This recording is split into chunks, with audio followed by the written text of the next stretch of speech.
Je m'appelle Moudou Mardiaye et je suis le président du réseau francophone de régulateurs des médias, le REFRAM, et en même temps le président du Conseil national de régulation de l'audiovisuel du Sénégal. La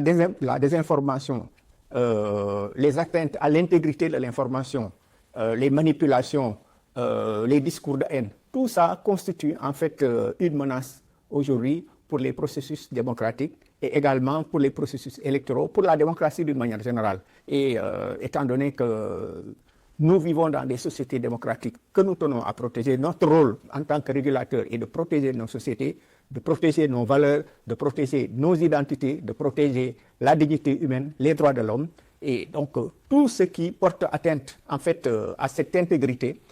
évidemment, est combattu par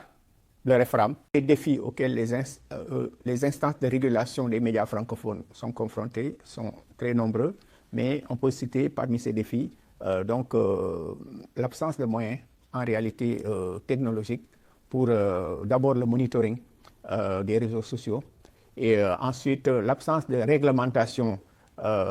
supranationale, puisque ce sont des réglementations et des législations fragmentées que nous avons chacun à sa propre législation, sa propre réglementation pour faire face à la désinformation, qui est un phénomène mondial, donc qui suppose évidemment une réponse globale à l'échelle des nations de toute la planète. Et donc, il faut aller vers une harmonisation de ces cadres législatifs. D'abord, au niveau africain, ce qui est le travail qui se fait au niveau du RIAC, le réseau des instances africaines de régulation de la communication, mais plus encore, il faut élargir, puisque l'Afrique à elle seule ne pèse pas lourd dans les échanges mondiaux et en fait est même considérée comme marginale par les grandes plateformes numériques. Donc il faut élargir le combat au sein d'espaces plus vastes, plus puissants, comme la francophonie justement, et c'est à quoi s'attelle et l'Organisation internationale de la francophonie et les chefs d'État et de gouvernement de la francophonie, qui d'ailleurs, lors de leur sommet qui s'est tenu ici en France, à Villers-Cotterêts, en 2024, ont lancé un appel pour un espace francophone, un espace numérique francophone intègre et de confiance, et également pour un Internet intègre et de confiance. Donc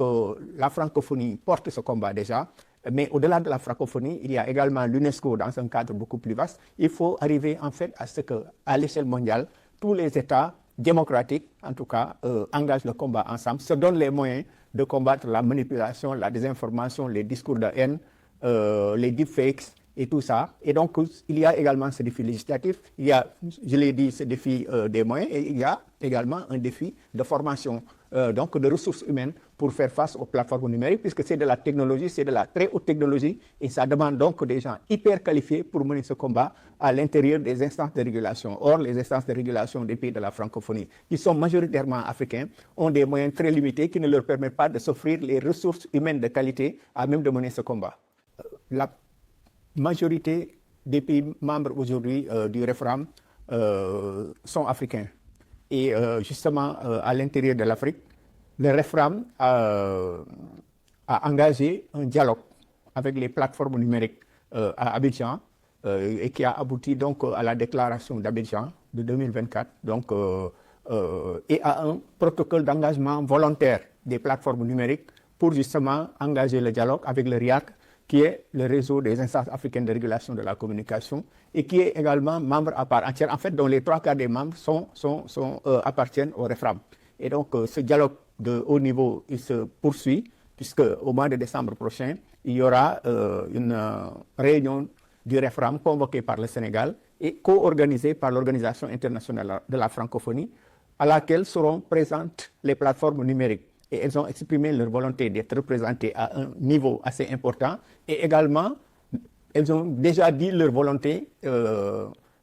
d'aboutir à quelque chose de concret au sortir de la réunion de Dakar. C'est-à-dire qu'il y aura certainement un comité de suivi. Et également, d'ores et déjà, il y a des interlocuteurs, donc des régulateurs au niveau des grandes plateformes numériques, que ce soit Meta, que ce soit X, que ce soit TikTok, donc qui permettent déjà de bloquer certains messages haineux, certaines désinformations, certaines deepfakes. Et donc,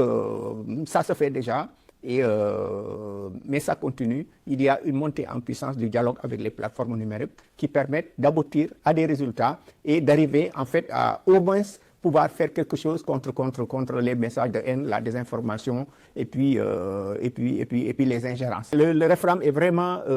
à la pointe de ce combat qu'il mène donc avec ses pays membres, dont évidemment dont la France à travers l'ARCOM, mais également à travers la Belgique, mais surtout, comme je le dis, surtout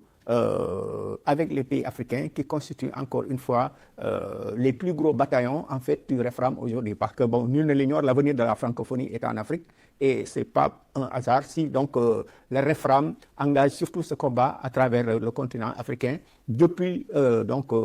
la déclaration d'Abidjan suivi du protocole d'engagement volontaire des plateformes et jusqu'à certainement les assises de Dakar en décembre prochain. Cette coopération entre les institutions de la francophonie, elle est très importante, puisque, encore une fois, le pouvoir des plateformes numériques, il est mondial. Il dépasse aujourd'hui de loin les capacités de nos États pris individuellement. Et même des États européens pris individuellement, aujourd'hui, ne pèsent pas lourd face au poids des plateformes. Et même au niveau européen, bien qu'il existe un règlement européen, le Digital Services Act ou DSA, en fait, n'arrive pas à contrer la toute-puissance en fait des plateformes numériques qui sont aujourd'hui des canaux privilégiés de dissémination des fausses informations, des messages de haine, des deepfakes et autres. Et en fait, autant de menaces à l'intégrité des sociétés démocratiques. Et par conséquent, il est important aujourd'hui de développer la coopération non seulement entre les États, mais également entre les institutions. Et dans l'espace francophone en particulier, comme les chefs d'État et de gouvernement l'ont redit avec force ici même en France à Villers-Cotterêts en 2024, il est important de se battre pour un espace francophone, un espace numérique francophone intègre, de confiance et sûr. Et à l'intérieur donc de cet espace francophone, évidemment, il y a l'OIF qui joue un rôle de premier plan et à travers les différentes institutions donc, qui sont des déclinaisons en fait de l'OIF, que ce soit le réseau, l'association universitaire de la francophonie, le réseau des parlementaires de la francophonie, le réseau des régulateurs des médias francophones, le réseau des hautes cours de justice, le réseau des cours de comptes francophones. En fait, toutes les composantes, toutes les institutions, les réseaux des institutions de la francophonie, comme on dit, les RIF, toutes les RIF ont leur part à prendre dans ce combat. Et c'est dans ce sens qu'il est important, effectivement, que des séances de travail soient tenues afin de fédérer toutes les énergies et de créer des synergies, justement, allant dans le sens de ce combat que nous menons pour l'intégrité de l'information et pour des sociétés démocratiques plus viables, plus sûres et de confiance.